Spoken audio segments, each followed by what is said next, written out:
1 in 3 girls and 1 in 5 boys will be sexually abused before the age of 18. That's according to DoSomething.org.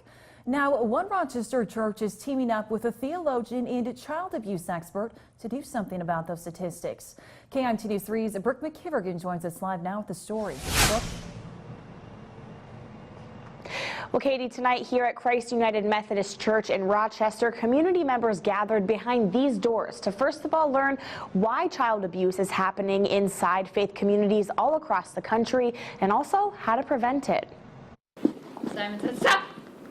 Walking into a church, it's often a common understanding that those who walk in through the doors mean no harm, especially to youngsters. But Victor Veith is in Rochester educating the United Methodist Church about child abuse within faith communities.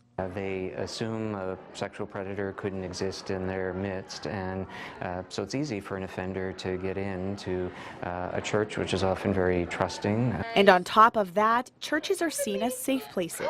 There's sort of this built-in incentive, oh, I've known this person forever, it couldn't possibly be as a child is alleging. And so there's a lot of dynamics there that make it easier for maltreatment to happen inside a faith community. But that's why lead pastor Elizabeth McCauley knew it was a good idea to hold this seminar.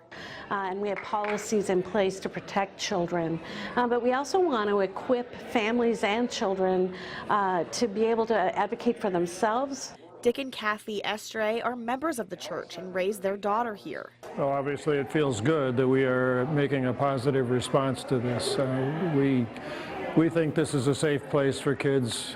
We hope that other people will feel the same way. Victor says the best way to prevent this sort of thing from happening, whether it's in a church or in a daycare, is by educating both children and adults. Teach them if anyone touches those parts covered by the bathing suit, you can tell and keep on telling to hope somebody helps you, and persistently reinforce that. Another interesting part about the evening is that Victor picked out specific scriptures that talked about how unacceptable it is within the Christian faith to harm a child, and he encourages everyone to do their own research. Reporting live in Rochester, Brooke McKivergan, KIMT News 3. Thanks, Brooke. Victor hopes in the future more churches will educate their members and leaders on the topic so we can end child abuse within faith communities across the country. Well, if you are a Verizon Wireless user and you're having a hard time connecting